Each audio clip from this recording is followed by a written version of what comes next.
อันมาแต่เมืองเลอว่าตัวนะเมืองคูนบ่แม่นเมืองมอดนะอายนาบ้าวอายบ่ลือนาบ้าวเขานี่อยู่เมืองหมกเล่านํอยู่เมืองมอดเนาะตัวน่ะอยู่เมืองคูนคูนเดียวอยู่แผ่นเดียวแขวงเดียวแผ่นเดียวเสียงขวดแขวงเสียงควางมาไก่พอแล้วเนาะ แต่เกินแล้ว มาเสาบ้านมาเสาเฮิรนอยู่นี่แล้วก็ตั้งห้องสี่นะพี่น้องแล้วก็เพิ่นก็เอาเมมาน้ำค่อยมาสีแต่เก้าน่ะบ่เห็น บัดมามื้อนี้เลยเห็นเมมาน้ำสบายดีสวัสดีเอออันมอดสิก่อนนั่นจังนั่งอายุจักปีล่ะฮะอายุเจ้าจักปีล่ะ16 ถึง 17 16 17เอา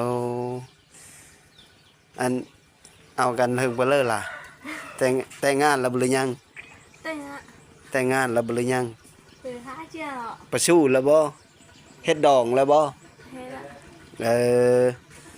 เอากันได้ปีนึงแล้วบ่หรือ2 1 ปีเนี้ยปีนึงเนาะพอดีได้ลูกพร้อม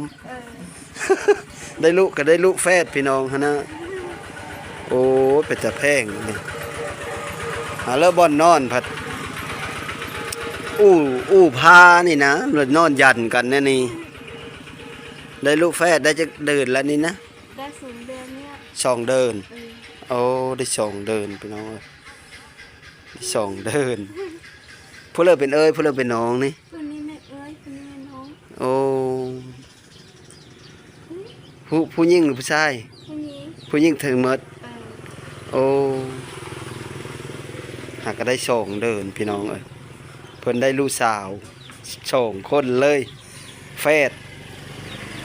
อันบ้านเจ้าน่ะบ้านเพิ่นว่าบ้านเกียวเลอะบ้านเกียวเลอะแขวงเสียงขวางเมืองคูนไก่เติมแล้วเนาะชุมเจ้ามานี่นะตามมาพ่อเนี่ยมือนึงบ่ฮอดแล้วมือขี่รถเมล์บ่มานะขี่รถเมล์แล้วเนาะรถสายทางบ่ขี่รถสายทางบ่มาเลยว่ารถจะมานำรถรถน้ำบ้าวน้ำบ่โอ้หาแน่นี้แล้วพี่น้องกะมาปลูกดอกก็ไม่มาตั้งห้องสีอยู่นี่มาสีเขาอยู่นี่โผล่เป็นไทยสีเขาแม่ก็เอาลูแต่ละมือก็ดิฮะลูกนี้ใครแทงเนะให้เบาดึมันบ่ได้ใครได้เพิ่นล่ะวะมันให้ซื่อๆเนาะอันเลี้ยงนมบ่นมแม่ได้แล้วก็นมผงได้บ่บ่พอนะนมทองบ่พอนะนมเจ้าบ่พอเนาะแม่นแล2ไอ้น้อง2 คนเลยโอ้ยเป็นตะแพงเลยพี่น้องนะพากันนอนอยู่บัดเวลามันลุกได้จะตื่นพร้อมเดียวได้จะเว้นเลยซะภาพ2บ่สมมุติว่ามันลุกพร้อมกันมันตื่นพร้อมกันนะจะภาพ2รถบ่2 คนเจ้านี่2 คนโฮบกันเลยโอ้เราอายุเราก็17 ปีพี่น้องได้ลูกสาวแฝดโผล่ละสีเขาและแม่ละเอาลูกเอาลูกกับบ่มีฮอดเต่งหนังบ่ได้เฮ็ดเต่งบ่ฮะมาได้จักมือแล้วนี่นะได้5-6 มือเนี่ย6 มือบ่มงทิศ1เนาะจิดอกน้องหนา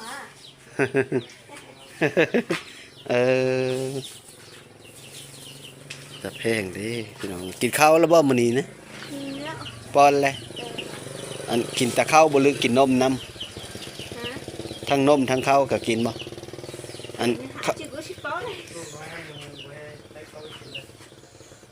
ป้อนแล้วบ่ข้าวนี่นะยังกินแต่นมบ่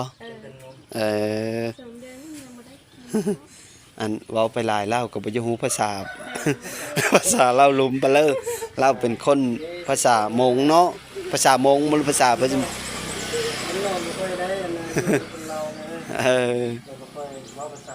อันบ่ภาษาจำเจ้านะภาษามงบ่เลยภาษาลาวบ่จะเข้าใจบ่เลยจักน้อยเนาะภา ภาษาผู้ไทยบ่จะเข้าใจ เออ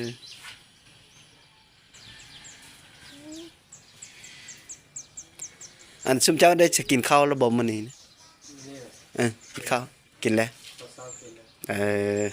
คอยสิยังก็มื้อนั้น อันนี้กินแต่เศร้ากินเลย เอออันนั่งน้อยอันผู้เคยเฮ็ดอยู่เฮ็ดกินสุกินไปเสียซะ เราไปโรงเรียนนะ ไปโรงเรียนเลยดุแต่แท้ๆนะฮู้จักความแต่แท้ๆเฮามาลิ้นน้ำแบบว่าเฮาเห็นเด็กน้อยแล้วเฮาแพงนะเอามาสีข้าวแต่ละเธอก็เฮามาลิ้นน้ำเพิ่น คนอยู่เชียงขวางนั้นอากาศหนาว อยู่พุ่นนะบ่ อากาศเย็น อากาศเย็นตลอด เย็นตลอด เอ้า มาฮอนนี่ละฮอนดูนี่ก็ให้ มันเป็นอากาศเนาะมันละให้เนาะ ได้ก็บ่ได้ เออ อยู่ได้อยู่บ่ได้แล้วก็ส่งเดี๋ยวกัน นะ เอ้า กินน้ำ และตัวละสิอยู่เป็นนั่นบ่เฮ้ย เอา อยู่เป็นเฮออันอายตัวมือบ่ อยู่เปลี่ยนร้อน ละเล่าละสิมือบ่ เราไปมือหมด อัตตะปือโอ้ ไปดูไปคู่เบียร์ แสดงว่าหลายบ่อนตั้งหงสีนี่กันเนาะ เราก็มีหลายคน เออ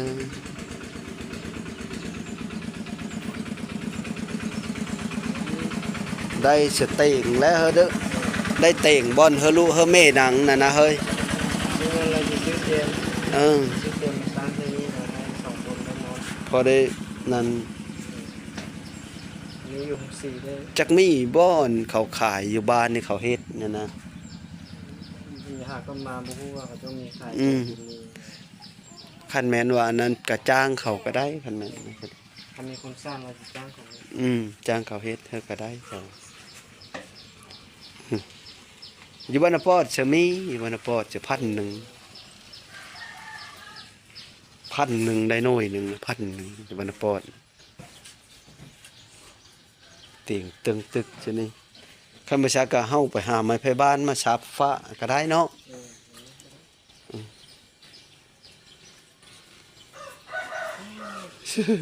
ลำบากบ่อนอยู่นี่แหละมัน บ้านมันอยู่ใน อืม ลำบ้าน ผัดย่านลูกขั้นค่ายกับป้านั้น โดนลูก สี่เข้า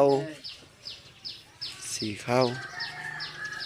หาเว้าค่ายกับบ่ค่ายเพราะว่าแก้บน่ะออกมาเป็นห้ำเหมือนเลยเนาะวงสีท่านสมัยพี่น้องเอ้ย นี่บ่ได้ได้หยังนี่คือ อืม เป็นทางทำลาย เป็นห้ำออกมาเลย ได้หันหลายอันนี้ โตได้สักจักปีแล้วอายุนะเฮ้ย เอาสองพกเลย 26เม17 เนี่ยเจ็ด เออ26ปีเม17 ปี เอากัได้ลูกแฝดพร้อม ได้สองเธอกับพ่อแล้ว เธอหน้ากับสองอีก4 คนพ่อน้อยเนาะ ได้ส่งลูกชายแล้วก็พ่อ ลูกสาวสองลูกชายสองพ่อแหละอืม ท่านรุ่นน้อยนี่เถื่ออากาศนี่คือบ่ยุ่งยากเลย อืม บ่เถื่ออากาศนี่ลำบาก ลำบากมันบ่ถืออากาศเนาะมันปรับอากาศบ่ได้เด็กน้อยเขาเคยอยู่พุ่นอากาศเย็นมาพี่พัดหอนหอนเลยได้อยู่บ้านคอยน่ะหอน แต่ว่ายังมีบางเขตหอนกว่านี้ก็มี นี่อยู่เวียนที่เวียนจันทร์นั่นคนนี้ ฮ่าได้บัตรทำอิฐเนาะได้ผู้ทำอิฐก็แม่นแฟดโลด ผู้ชายอยู่แค่เลย แฟดสองเลย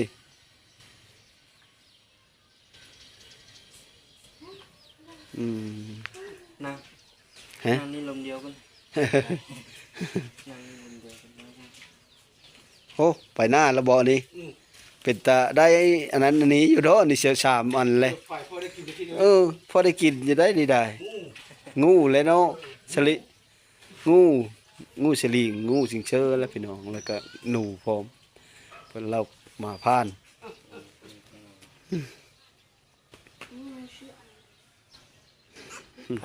พอประจักษ์กสีเข้าย่าอะไรบ่จะอุ้มคันให้ก็เฮอแม่เอาผู้เดียวเพราะว่ายันลูกค่าย นะ นี้ก็มีคนเอาเข้ามาสีแล้วพี่น้องเพิ่นก็สีเข้าพอกันอีกนี่ เอาลูกกินนมแล้วบาดนี้นี่แต่ผู้อยู่ห้องนะครับ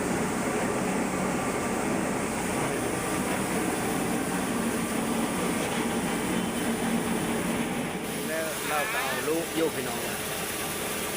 เราก็เอาลูกอยู่แล้วก็โอ้เราก็สีเขานี่ก็ซุ่มมาสีเขาลุงลี่มาสีเขา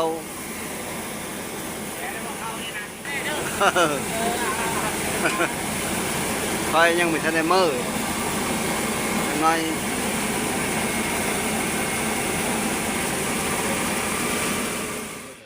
นั่นนะแล้วสาเฮามือกันเด้อบ่มีคนฮอดมาสีน้อยเนาะ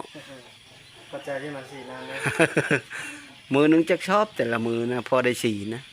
มือวันนี้บ่ได้นะมือวัน เมื่อวานนี้ก็บ่มีคนมาสีเลย มือวันนี้เป็น โอ้ สีได้หลายมื้อนะ โอ้ สิไปมื้อบ่หาก็มาได้2-3มื้อมือวันนี้มือมาคันนี้ท่านได้10ไปโซด โอ้ แต่มือวันนี้ได้2โซด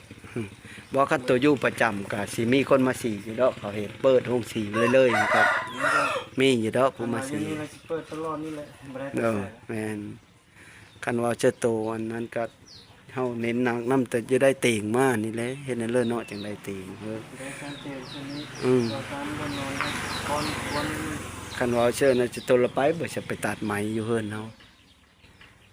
สำคัญว่าครั้งนี้มีเวลาเราไปตัดอยู่ให้เราอย่างนี้ เออ ให้เรา แน่นอนบ่ เปลี่ยนใส่เป็นน้ำนี่เนาะ เออโอเคจ้ะนั่นแหละเฮาเมื่อกันเด้อ จ้าปัจ เอ จั อย ยึดแห่งโชคมัน